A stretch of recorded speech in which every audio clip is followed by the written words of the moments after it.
So I think it was quite obvious that the Hong Kong government and of course the Chinese government behind them, they escalated the whole situation after the National Day. Although they have not deployed the troops onto the people, I do feel that they, with the implementing of the anti-mask law, with the emergency regulations ordinance, they have, risen the whole suppression to another level, and that was quite obvious that they did it after the National Day, and so and it's actually quite strange, to see them not trying to resolve the situation, but really adding fuel onto the whole anger of the people. Sorry, and so in that context, I feel that the Hong Kong people have no other choice but to keep fighting on. And so, at the same time, we know for a fact that there are already Chinese riot police within the Hong Kong police force. At several incidents, there have been commanders speaking in Mandarin to the police officers. So, so it's really just only the action of not deploying the troops onto the people, but in fact, there's not much difference right now with Hong Kong police turning into a full authority, with what they want to do with the people, and also Hong Kong turning into a total police state at the moment. So as the citizens of Hong Kong, we are in a situation where there is no one else to protect us, only ourselves. So that is why you see the people still fighting on very strong. So what happened at the Sun Uk Lang? It's there is a lot of testimonies from people, young people who have been there and who have claimed to have been sexually abused, both girls and boys, and so. What the people are asking for is that the police to have a genuine answer to the whole situation, and to provide with the proof that these things have not happened. But what we have received is, just lies from the police in their daily press conferences, and also just having the Hong Kong government and also the police force protecting the police officers who have been committing a lot of different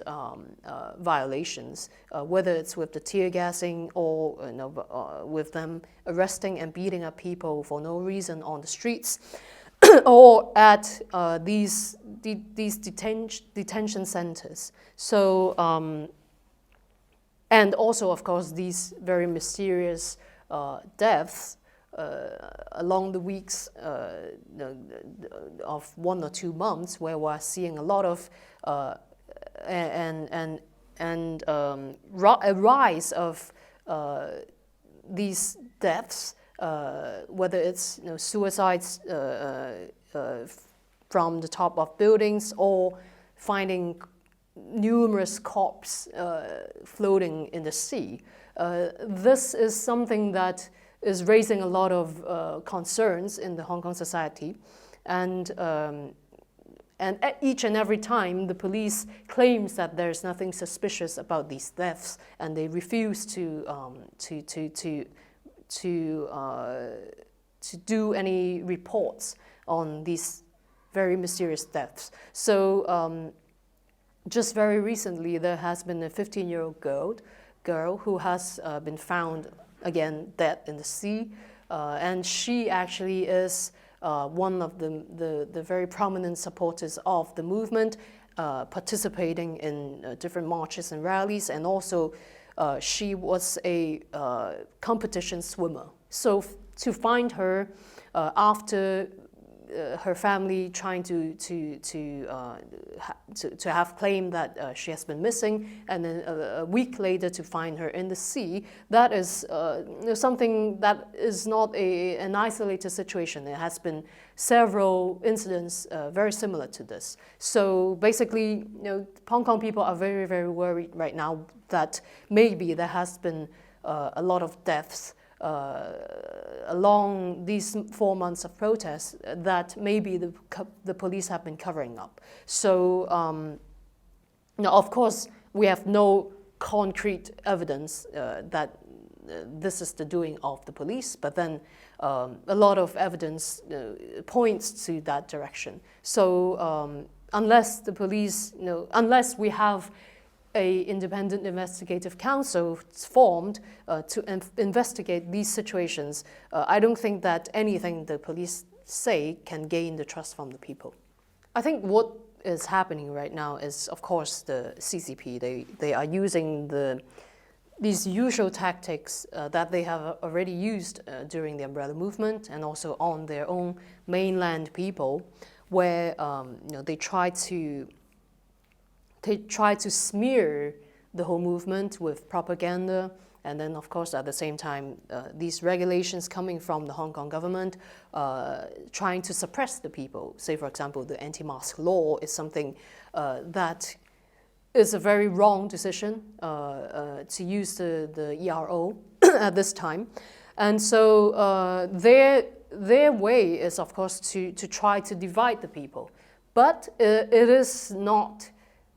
happening as they have planned, because with the police brutality and also the Hong Kong government that has been hiding behind the police, the people of Hong Kong, at least those who have been supportive of the protests from early on, have been in total solidarity. And so basically, those who are in the front lines, the younger people who are in the front lines, and those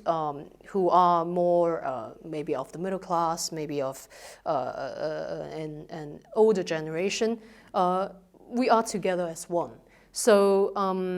and that is a result of these police going into residential areas, arresting people without justified reasons, and like beating up people and tear gassing people on a daily basis for the past 5 months. So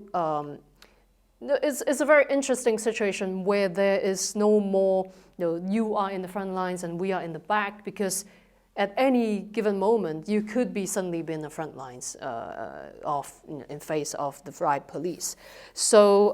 and at the same time, I do feel that China's situation, like the CCP, their situation right now is not as well off as they might want the world to think. Either whether it's about the economic side of things or on the political side of things, where they have been exercising pressure onto different companies, different governments, and this sort of suppression and censorship is actually backlashing at a very high speed, where in the previous days we have seen international corporates and even basketball leagues like the NBA, they have been pressured to silence some of the tweets and the people who have voiced out the support to Hong Kong people. And then, but at the same time, because these are international communities, so what happened was that when they tried to please the Chinese fans, at the same time the rest of the world would start questioning the integrity of these companies and corporates. And so I see this is a very interesting situation right now, where this very global fight that actually Hong Kong is in the front lines of, between CCP and not Hong Kong only, but really the free world, where we are trying to safeguard our set of values against the CCP coming in with their set of values and trying to make everyone conform to their regime. So this is